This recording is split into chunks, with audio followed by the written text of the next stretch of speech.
All right, I'm going to hit record. Okay.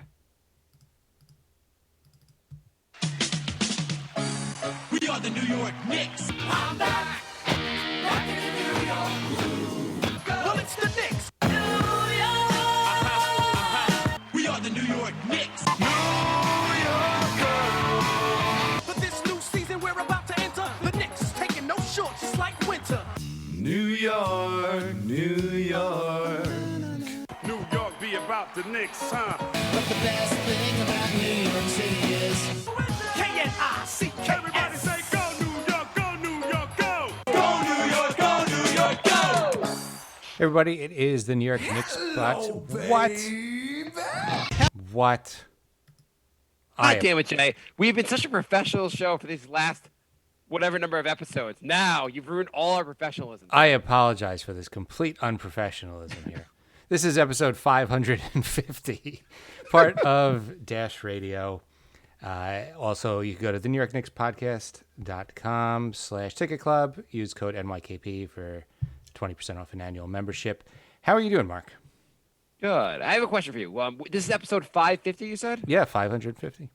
Will the Knicks winning percentage at the end of the year equal this number of episodes? I really hope it's higher than that, but I'm starting to wonder. I think 55%, 55-50 would put you around 45, 46 wins. Is that? No, it's actually like 48 wins, I think. That'd be pretty solid. Oh, really? It's that high? Okay. Yeah. Let's do the, I was going to say 49 is my back of the math. Let's just do the math right here. Everyone loves math on shows. It is 45 wins because I'm a moron. Is that right? 45 wins? Yeah, because 41 would be 50. Yes. Whatever, Mr. I have a great CPA stuff. How are you doing, Jay? I am doing all right. I am a lot happier than I would have been if the Knicks lost to the Pacers. Can I tell you? So, I want to tell you something. So, Friday night, who did the Knicks play on Friday night? They played the was that the Hornets game, right? Yeah. So, by the way, it was not the best week for the Knicks, but they salvaged it last night. But anyway, we went out to dinner with some friends, left the kids at home, had a nice dinner, had a babysitter, got home around 11 o'clock. But I was like, I always in my mind, I'm like, I'm not going to find out the Knicks score because maybe I'll watch the Knicks game when I get home, even though it's late. I got home. I saw a text from a friend who's a Knicks fan, and the text just said, I had a couple of texts, but one, and I try not to look at my text very closely when the Knicks are playing if I'm not watching the game, because again, I want to see the game. Yeah. The text just said, "What a game." I didn't read the rest of my text, just so that said, "What a game," and I was like, I don't care. It's 11 o'clock. The Knicks had an awesome game tonight. I'm down to watch this. And so I turned the game on. I'm like, this is awesome. I don't care if I'm going to wake up late. I'm going to go to sleep late. I'm going to see the Knicks beat the Hornets. It's going to be a fun game. Knicks are up in the first half. I'm like, la-di-da-di. Knicks going to win it. La-di-da-di. Knicks going to win it. Third quarter, I'm like, wow. Knicks, I'm like just passing out as I'm watching. I'm like, this is not looking great. But, well, I guess, must have a crazy ending or something like this. But, like, whatever. A win is a win. Knicks will get the win. Whatever. Fourth quarter, I'm like, man, it's going to be a crazy comeback. Knicks are, they took the lead. Oh, we're good. And like at a minute and a half to go, I'm like, wow, this is going to be quite a miracle comeback. Wow. 30 seconds to go. I'm like, how did the Knicks pull this off? They're down by like 8 points with 30 seconds to go. Anyway, my friend was just commenting on, he just thought it was a sarcastic, what a game. Yeah. It didn't come through in text. Then the text above it was from someone else who was saying, damn it, which were in relation to, if I had seen that text, I wouldn't have watched the game. Right. The text I saw said, what a game. And I'm like, yes, the Knicks are going to pull this amazing. So the Knicks kind of, what do you think of this week? We had two very disappointing games. Not that we had to beat the Bucks, not that we had to beat the Hornets, but the Knicks kind of looked like shit in both games. They did come back and have a nice win last night about the Pacers. How are you feeling about the team right now? It's a week that makes you question things. And it was a week where I question a lot of like, we're doing 5 questions to each other. So like a lot of them are going to come up during that, but it was, I have a lot less confidence than I did a week ago, even though a week ago you wasn't a think? great week either. But I thought it was like a blip. And now I feel like maybe it's something a little more fundamentally wrong. Yeah. And we'll cover more of this later. But just to point out, I think a lot of Knicks fans became very aware this week that their starting lineup has not been good, and the bench has been goddamn awesome. So It's if you a go weird by dynamic. if you go by plus minus, the Knicks bench has, I think, the best in the league and out of any bench, and the Knicks starters are the worst plus minus out of any starters in the league. So that's a problem. It's not really good. I mean, it's good for apparently the Knicks- bench. Yeah. So currently, the Knicks 5-man lineup, their starting lineup has played the most minutes of any lineup in the NBA. Mm-hmm. And currently, they are at a 103.7 offensive rating, which isn't very good. They're at a defensive rating about a 119.9, which apparently would be the worst defensive rating ever by a 5-man lineup in the history of the NBA. For context, you don't have league average for those numbers, do you? The league average? No. Well, I can see. So I can see on this right here that I can go past. I have the top 25 here of 5-man lineups through the NBA. Mm-hmm. Like the number 1 played lineup is the Kemba, Fournier, Randall. The number 2 lineup is actually the Hawks with Capella, Bogdanovich, Collins, Young, Herter. Slightly less minutes. Number 3 is Portland's lineup. Brooklyn's lineup is number 4. Oh no, I meant average for offensive rating, defensive rating. I don't have the average, but I can see here, like the next 4, I meant Atlanta, Portland, Brooklyn. The offensive ratings are 117, 109. Actually, the Brooklyn rating is 103. So the Brooklyn rating with this amazing offense is the same offensive rating the Knicks have, but their defensive rating is a 97, whereas the Knicks defensive rating is 119. Lower is better for defensive rating. Yeah, and so if you're getting 119 points defensive rating, that's fine if you're scoring 130. Mm-hmm. The net is the most important part.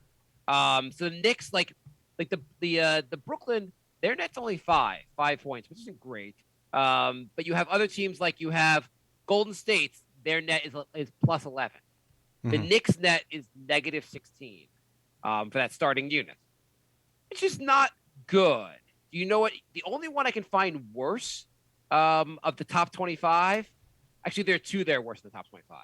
One is OKC's starting lineup, and the only other one that's worse is it's got to be Houston.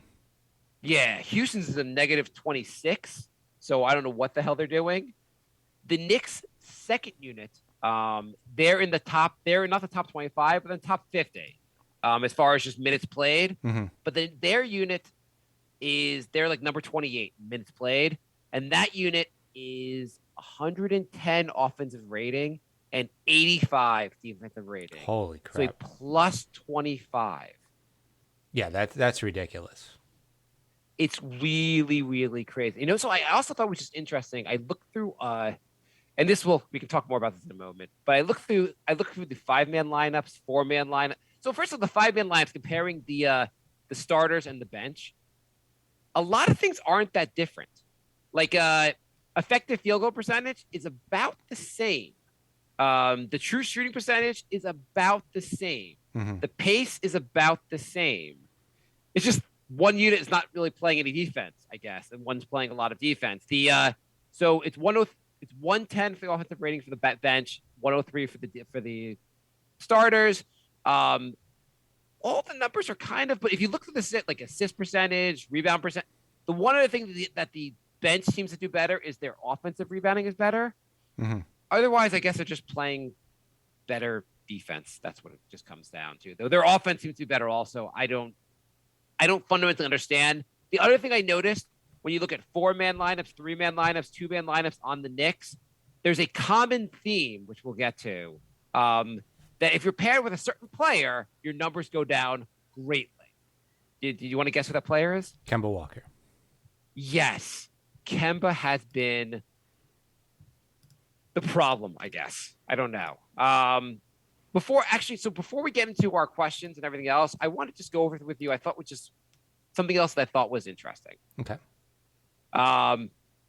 So first, do you like how fouls are being called this year? Yes. Okay. Why? Nobody likes watching free throws. There's a lot less free throws.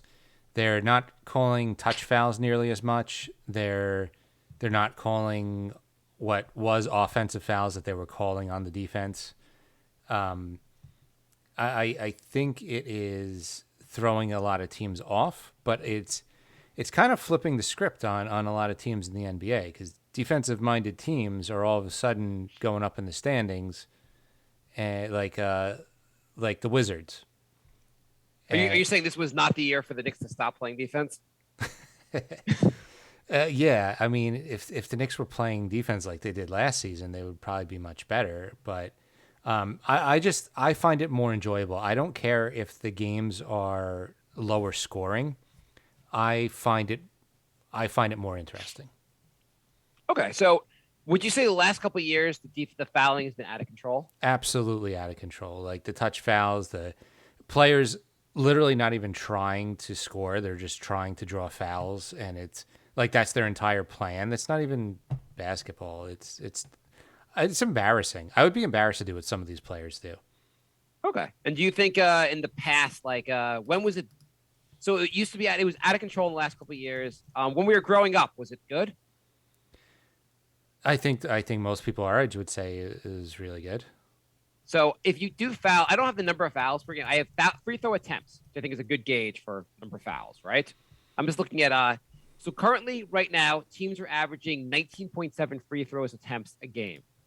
That is the lowest percentage, the lowest number per game since they started keeping this stat. The lowest number of free throw attempts? Yeah. Currently, the teams are averaging 19.7 free throws attempts per game. It's the lowest number the stat has been since they started keeping that stat. I think that's beautiful. Is there anybody who is not liking this? Is there anybody who misses watching Harden take an additional 10 free throws a game? So I looked at just to make a point here. So last year was 21, the year before was 23. But you know what? Like if you go back, there were some years that it's crazy. Like where is this? Like there were some years, like in 85, 86, there were 30 free throws per game per team. Damn. In the 80s, the numbers actually were all like high 20s, like low 30s every year. Wow. Yeah, there were just crazy amount of free throws being taken, which is kind of brutal to watch. Yeah, absolutely. Actually, the NBA has done a pretty good job of cracking down because the numbers have been trending down for the last couple of years. Last year actually wasn't that bad. But it's the types of fouls they were calling. I totally agree. I mean, if they weren't calling those fouls, what would it have been? Like 15 a game? Yeah, I don't know. Also this year, just a couple of things I want to point out. Also, the you know what's down in the NBA? 3-point percentage. You pointed out last show that the change in ball. Yeah. Do you think that that's made a big difference? It could be the change in ball. It could also be the foul calls, because if you miss a shot but you get fouled on it, it doesn't count as an attempt. So it artificially inflates your percentage as well. Okay, that's a fair point. So currently, the NBA, the average 3-point shooting percentage per team is 0.345, 34.5%, right? Yeah. Do you know the last time it was below that number? Was that when they brought the line in and for some reason everybody shot worse? 98-99. That was the last time it was below that number. The lockout season, huh? Isn't that crazy? Yeah, like if I before that, like there were a lot of years below, but since then the number's been higher than that every season. Right. Last year it was 36%. This year is 34%. Overall shooting percentage in the NBA is 45%. You know, that actually is not that, like that's actually within pretty average historically in the last 20 years. But the And the only other thing I guess is the points per game aren't even down that much. They're down for the last couple of years, but like generally in the last 20 years, they're like it's not a crazy number at all. Mm-hmm. They're at 107 points per game, which is like even though the shooting percentage is down, like teams are still scoring. I thought that overall was interesting. Yeah. I don't know if you thought that. Okay. You want to talk Knicks? Yeah, let's talk some Knicks. So we made some questions for each other. We have a lot to talk about. Jay, you want to go first? Sure. All right. So RJ Barrett looked not great the first 4 games, looked awesome the next 5, and then he's looked bad again the last 5. So what do you think? What is the real Barrett? Is he going to be the middle 5 games? Is he going to be up and down all season? Did he regress? Did he take a leap? What's going on with this guy? Yeah, it's really hard to say because he looked great a little bit this year. And obviously the easiest thing to say is that like, he's going to be somewhere in between, which is probably somewhat of the answer. I don't understand. I don't know. Why do you think he's lost at there at times? It's really hard to. I mean, I know they have more options, but shouldn't that make it easier for everybody? Yeah, I mean the ball movement isn't amazing in the first unit, and maybe he feels like, I mean, the lack of I guess the fact that the players aren't gelling that well so far makes it a little harder for him. Mm-hmm. But I don't know. Like what is his game? His game basically to me seems like getting to the basket and shooting threes are basically the 2 big things that are make up his offense, right? Yeah. Why? And when he starts missing threes, I guess that throws off his whole game. And he's been doing a lot of missing lately. Yeah, I don't. He's playing a minute and a half big... less than last season per game, but he's down a good amount in pretty much every stat. Right, but he's also coming off a bad, like a couple games ago, he would have said he's up in all stats. He really is super streaky.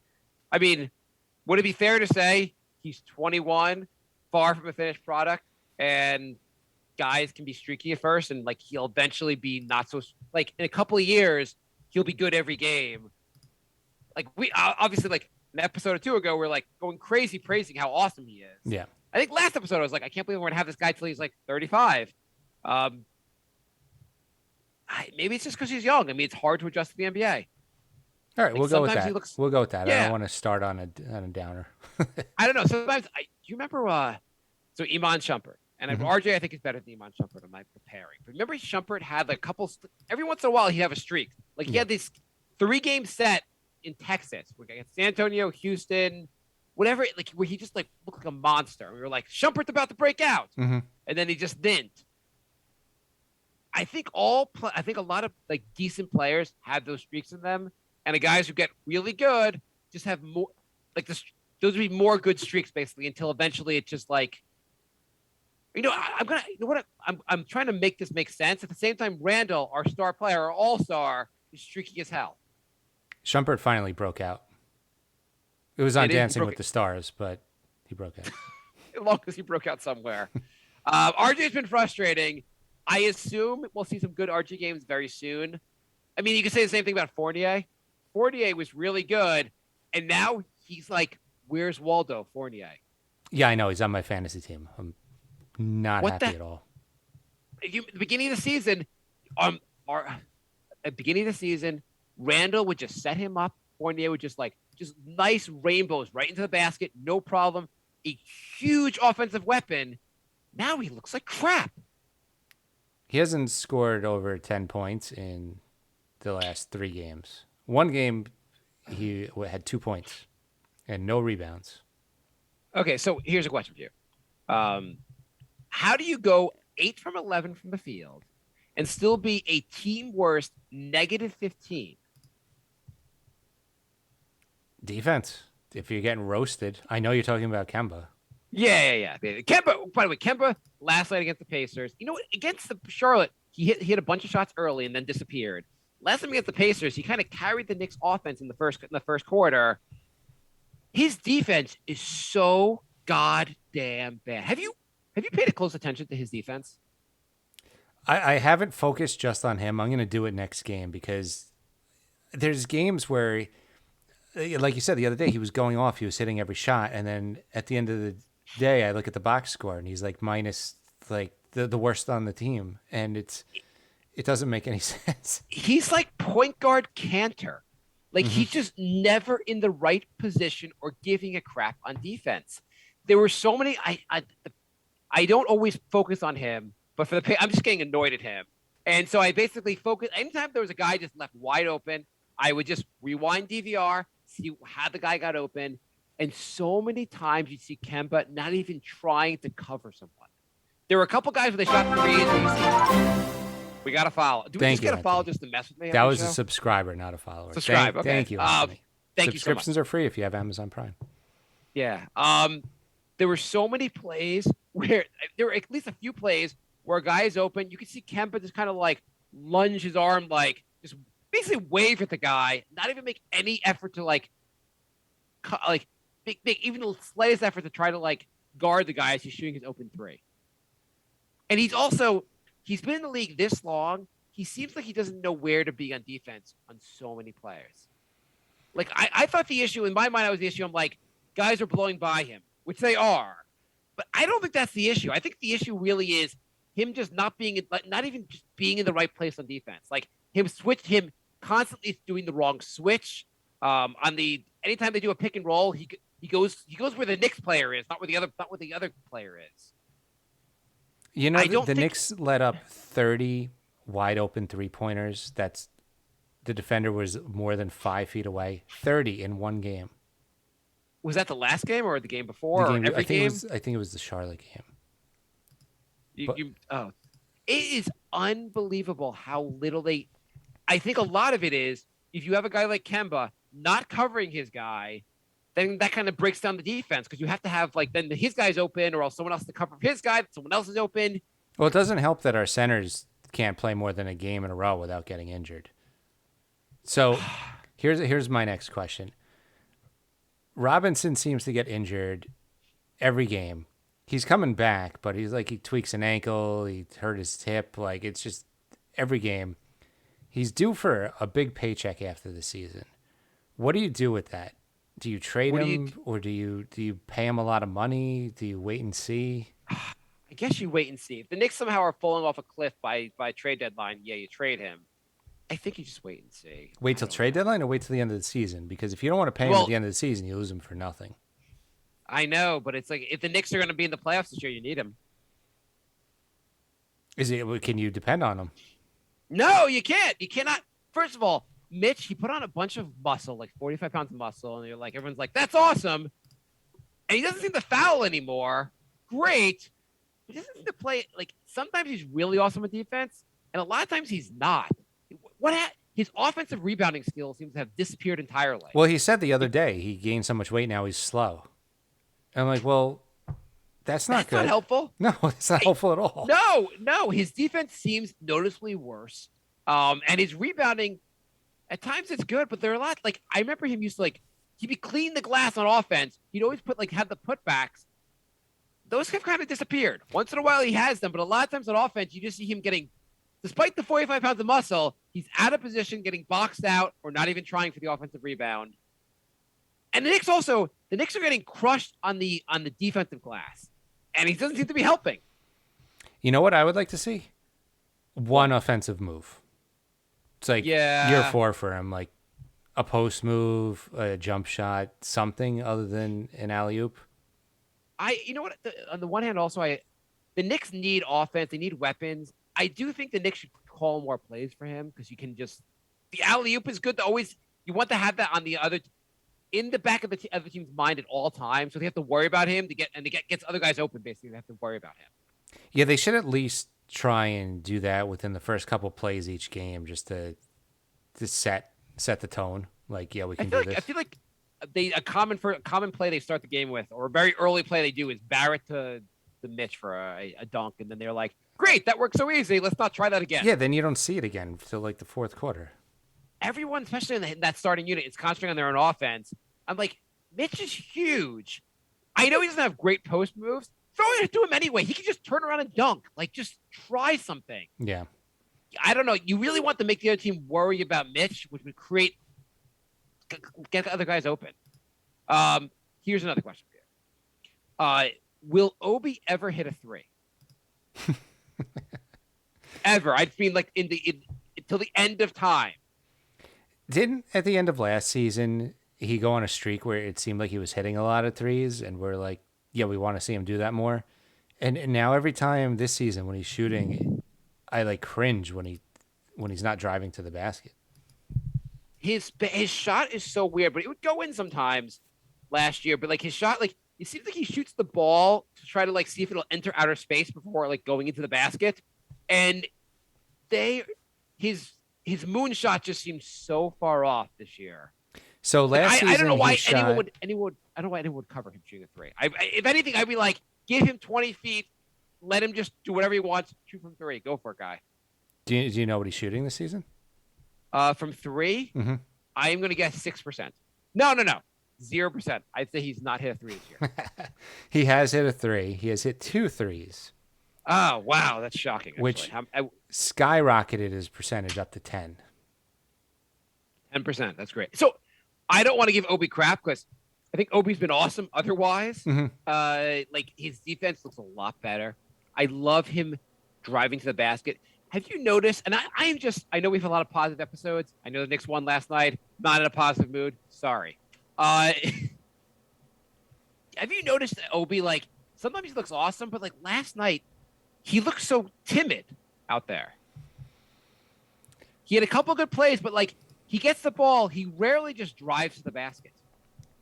It did seem a little more timid. I mean, he went from like windmill dunking in the game to like kind of just being a little bit more passive. I mean, first of all, they constantly give him the ball outside the 3-point line, Mm-hmm. and he's like, I don't want the ball out here. Like, just draw some plays up so he gets the ball closer to the basket. Like, I want him to see if you get him the ball. You know how Carmelo used to, Randall calls for the ball down low. Yeah. That's what Obi should be doing, to a certain extent, or just driving with the ball. But there's so many plays where they give him the ball above the 3-point line. And the first thing he does is like, here, take it back. Look at the hot potato. Like his whole role is to play hot potato with Kemba Walker or Derrick Rose out there. And they're like, why don't you do something with the ball? He's like, can't do it. Give it back to me. I don't want it again. I don't know if it's just him trying to still feel fit in, basically. But I don't like non-aggressive. I think when he's non-aggressive, he's hard to play with. Yeah. Because I think he's just so great when he's aggressive. But yeah. What's your next question, Jay? My next question is, do you think, because the bench unit is playing so well, but the starters are playing so bad, do you think they should switch up the starting lineup, or do you want to see that bench unit intact?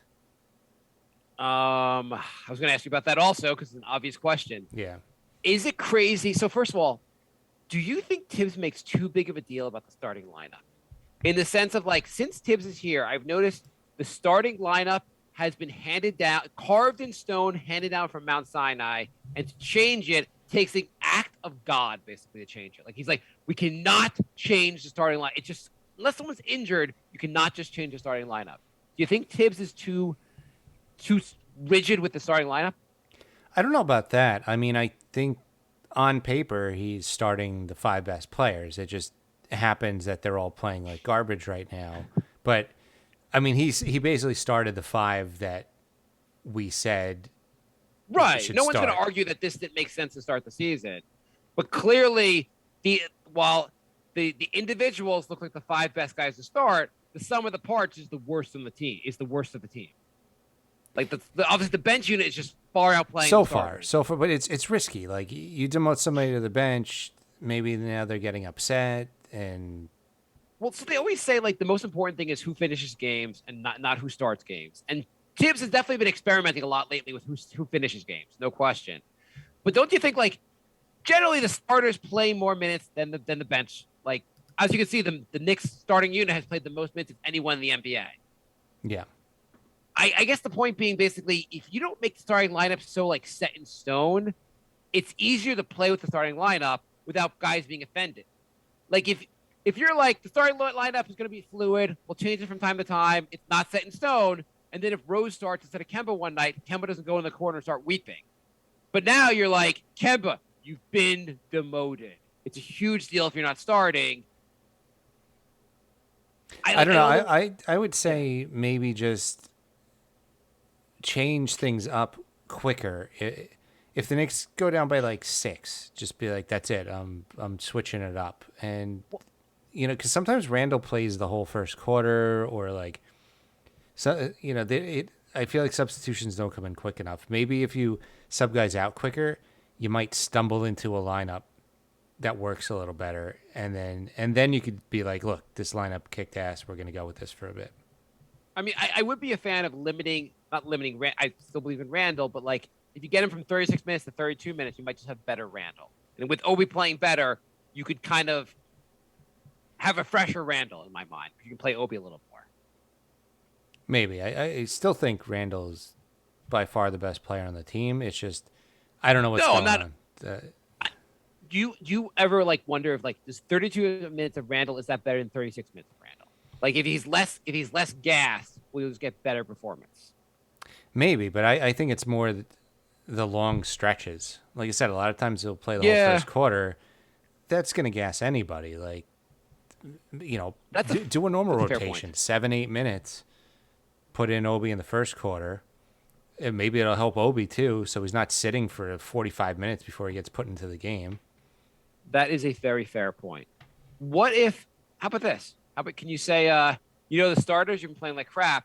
How about we just switch it entirely? The bench starts until the starters look better.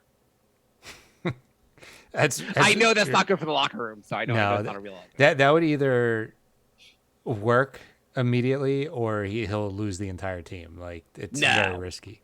But here's one. So I don't know if that's not a serious one. Even though what if you switch out and you just say like I'm gonna have Kemba and Fournier play with the bench and Rose and Quickly play with the starters? Is that insane? Is that like I don't know if you really lose the team by doing that? I don't know. I don't know the locker room dynamics. It's risky, but it might work. I mean, Fournier might like that better just because he's not getting many touches at all with the starting lineup. Right. And he's used to having the ball a lot, so he might actually like that. And maybe Kemba won't get roasted against bench players like he's getting roasted against starters. I think he's gonna get roasted against G League players, but my thought there is basically what you're saying is like Randall needs the ball, RJ needs the ball. Maybe Fournier and Kemba look better when they're playing with a lineup where like they can do more. They can dominate the ball a little more. Right. Yeah. And the other theory also there is Rose has played with Randall longer, and so he knows better how to play with Randall. It might be an easier dynamic to work out, whereas Kemba's still getting used to playing with Randall. Yeah. Yeah. I mean, in some ways, you make the bench a little worse and the starters a little bit better, but you got to figure out a way to make the starting lineup. Do you have a better idea for making the starting lineup better? Honestly, though, like Rose is probably better than Kemba at this point. And IQ and Fournier, IQ is playing better right now, but I think it's really close. So are you really making the starting lineup worse? Probably not. I don't think you're not making the starting lineup worse. You're making the starting lineup better. Yeah, you're right. Yeah, the starting line. So IQ is playing awesome right now. We should also praise IQ. He had a great night last night. Yeah. We were talking about how we need Burks and IQ to start playing more like they did last season, and the last few games they've both been really good. Really stepping it up. But IQ basically he would add him and Rose add a lot of energy, and maybe the starting unit needs more energy. Yeah. I feel like also you like IQ. I don't. Maybe that dynamic would work better with Randall. I would experiment. I would like to see more experimenting. Here's a question, Jude. Related. Is it an indictment of Leon Rose's two biggest offseason moves that Tibbs has zero interest in playing Kemba and Fournier at the end of games? I think it's. I don't know about Fournier, but Kemba seems. he has zero interest in playing Fournier at the end of the game. Fournier has sat in the fourth quarter a number of times this year. Yeah, it's Clearly not even Kemba the end has of the also. game. It's like the entire fourth quarter. Did you? I don't know if you noticed last night. This is I thought was brutal. As far as just like what Tibbs thinks of Kemba. At some point, Rose had to come out basically because Rose just couldn't play the whole fourth quarter. He wanted to give him some rest.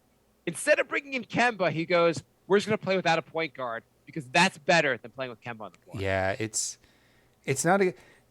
You know, we thought the Knicks finally solved their point guard situation, and it's not even close. I feel like it's marginally better than it's been, but like the Knicks need a point guard still. Yeah, I mean, he's clearly, and maybe Kemba, we're saying this now, maybe Kemba will learn that you have to cover your guy in the 3-point line. Maybe his offense is looking better lately. Maybe maybe we'll be talking better about Kemba very soon. But last few games in particular have just been brutal on defense. I mean, there's a reason he got traded and then bought out. Yeah. But the Fournier thing also, Fournier's defense is pretty mediocre also. I think it's definitely better than Kemba, but he still seems like I think a lot of it with both those guys, like beyond getting blown, but like guys blowing by them, is just not being in the right place on defense. So much is just about being at the right place, like being. The Knicks have a strategy of packing the paint and then like trying to like jump out at guys on the 3-point line. Should they change that strategy? Yeah, I mean they're not getting there. No. They could try and jump out if they want, but it's not working. They're not. The teams are hitting wide open threes. Actually, one more question I want to ask before going to your next question, but about the off season, did Leon Rose make a mistake by not keeping Bullock? Like, would you prefer? Like, should we have kept Bullock over Fournier, or Bullock over Kemba? I guess. Yeah, that might have been a mistake. I mean, Bullock does not look good in Dallas, but he looked good in New York, and he had a good role and a good fit. And sometimes players play a lot better when they fit a certain roster.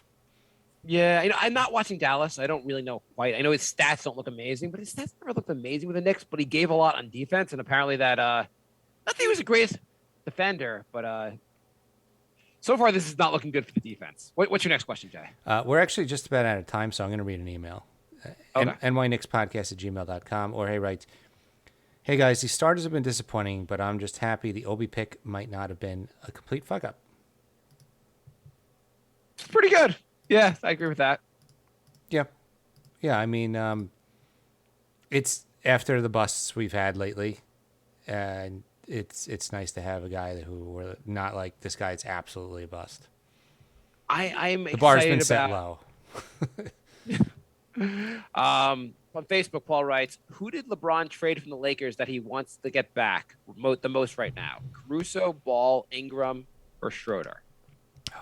So many. And Harrell. Yeah, Harrell.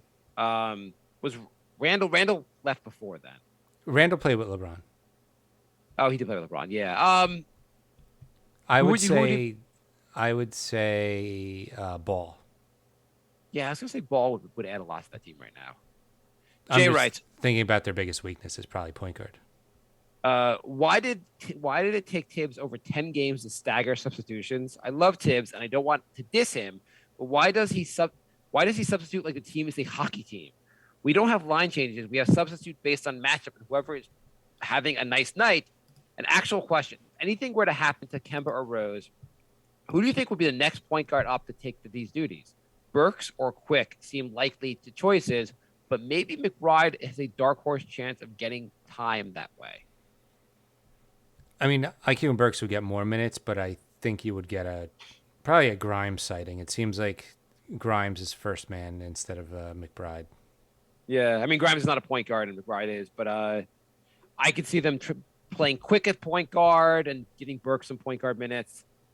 In theory, I like Grimes has been played a little bit. I thought he's looked pretty solid on defense for the limited time, and McBride in the summer league looked pretty solid on defense.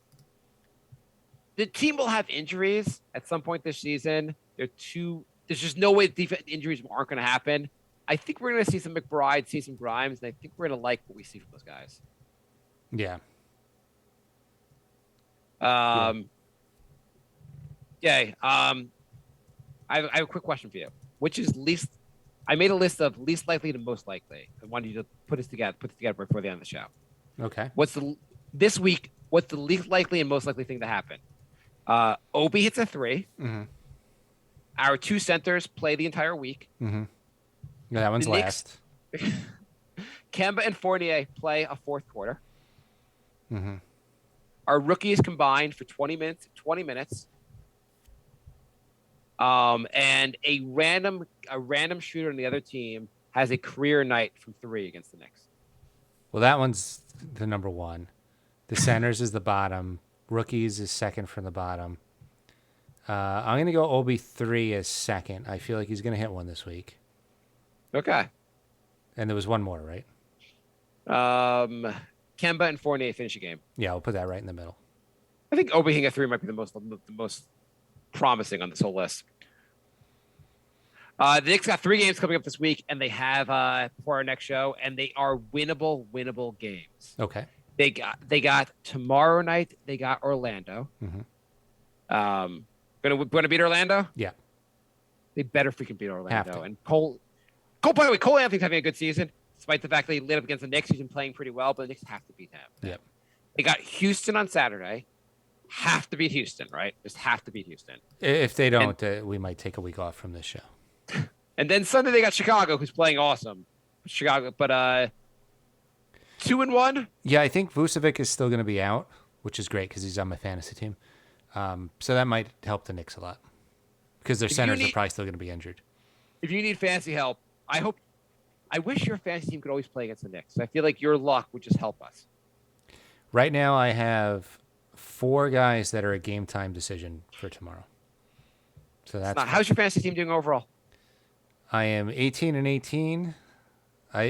Even though I've won 3 out of 4 weeks, I'm 18-18 somehow. I got stomped that one week I lost, and I'm in 6th place. But I haven't had a full roster like all season. Okay, that's not who's playing the best for you and who's playing the worst for you. Kevin Durant's been playing the best, and Wow, Durant, no way. I know, shocker. And Kevin Porter Jr. has been playing the worst. Oh, okay. I praise you on that pick. I mean, obviously Durant's a good pick, but I'm surprised Porter's been that bad. I mean, a lot of my guys have been playing really bad. Plumlee, Isaiah Stewart, Fournier, like all slumps. So I don't know. Only one way to go from here. One last question before Jay. Randall has been in the Knicks for 3 years. What do you think his worst year for turnovers was? I'm gonna Which say was worse and which was his best year of the 3? his first year was the worst, and last year was the best. Okay, last year was the worst. His first year was the best. Wow. His first year he averaged 3. Last year he averaged 3.4 turnovers. This year he's at 3.3. I just found that interesting. I forgot I wanted to bring that up before. It seemed so much better last season. It really did. It's just interesting because like the year before he was a much better player last year than he was the year before. But the turnover numbers actually like. Yeah, that first year was when we were complaining about that spin move. Can he spend an entire offseason just working on his dribbling skills? Yeah. I feel like that would make if his handle could just tighten up a little bit, it would make an easier time for me to watch a Knicks game. Well, it's also his decision-making skills because he's got to know who he can go around or when he's getting double teamed to pass it out quicker. So he's getting himself into positions that cause more turnovers. Right. He has just an overconfident. I like his overconfidence in every other part of his game, but his overconfidence in his dribbling skills, where sometimes he'll just like drive, where you're like, dude, you're gonna get the ball stripped or stolen because you're not an amazing dribbler. And one last question, Jonathan writes, so apparently Mitchell Robinson will continue to get hurt every game. So what's your take? I don't think the Knicks will offer him the contract he hopes. So what do you guys think is the best scenario with Mitch? Jay, if you had just the fourth quarter, you have a game you have to win, would you rather play Mitch and they're both going to be healthy. Would you rather have Mitch or Taj? Taj. Yeah, I think Taj gives you more. I mean, just the way Mitch is playing right now, Taj has been great. I think Noel's better of all of them. And what do you do? I don't know if you have a great choice. I feel like if Mitch continues to be injured throughout the season, maybe you get him on a decent deal for next season. If he ends up like have a second half of the year where he's great, then maybe you're screwed and you have to sign it. Or maybe just let him go and just be like, do you think he has a lot of value for trade, for like as far as trading him? I think you get something pretty good. Maybe toward the trade deadline, you see if there's somebody else in a similar situation where they might not resign, or When you say something good, what are you going to get for Mitch? I don't think you're getting a lot for him. That may like. Do you think you're not getting a first round pick for him? probably not. What other team is like? I need to give you a lot for this often injured center in a league that doesn't value centers anymore.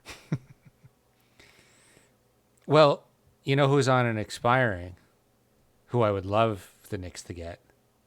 Mo Bamba. Because he can shoot the three, only against the Knicks. He can block. He can shoot. But- He can shoot all right. Yeah, but let's just say you trade for Mo Bamba. Okay, are you signing Mo Bamba to a big deal? Maybe. Because He's he an seems to upgrade. suck in Orlando. Or besides playing the Knicks, he sucks in Orlando. Orlando doesn't know what to do with him either. Yeah. I also, if you're like, should we give Mitch a 4-year, $60 million contract, or give Mo Bamba 1 year, 5? That's the market for Mo Bamba. I'll just take Mo Bamba. Yeah. Although I just looked at Mo Bamba's injury history, and never mind. He's injured a lot. Yeah, I think Mitch is far superior to Jericho Sims, but I don't know if he's worth a huge. The problem also was Noel is just killing us. And Noel was injured his whole career, had 2 seasons of not being injured, and now we're screwed again. I know. All right, guys, we're out of time. So thank you for listening. If you want to join us live, you can follow us on Twitch, twitch.tv/crumpledbacon. Hit that follow button. You get a notification when we go live. And all our videos are posted on YouTube later, youtube.com/TITOWAJ. And we'll see you guys next week, unless the Knicks lose to the Rockets. Probably Monday night, All right. Bye, everybody. if you're still around. Goodbye,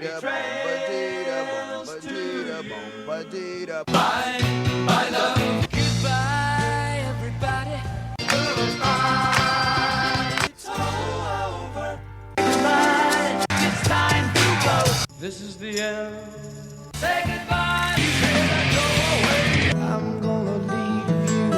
It's the end. Goodbye. Goodbye. Just leave me alone. Feels so good to say goodbye. I'm sick and tired and I'm saying goodbye. Goodbye, girl. Goodbye, everybody. Oh, my God. I did it again. What was that? That was Basketball God's intro. Oh, whatchamacallit? Are you around Monday night? Next Monday night? I think so. Okay, I didn't know when you were going to Long Island. I guess you wouldn't go Monday night, but 'cause that'll be a good night. Then the Knicks will play Sunday. We can record and then record after Thanksgiving. After that, All right. do you want to do Brink this week? Sure. Thursday. All right. Okay. All right. I'll catch you later, man. Okay. Later. Bye.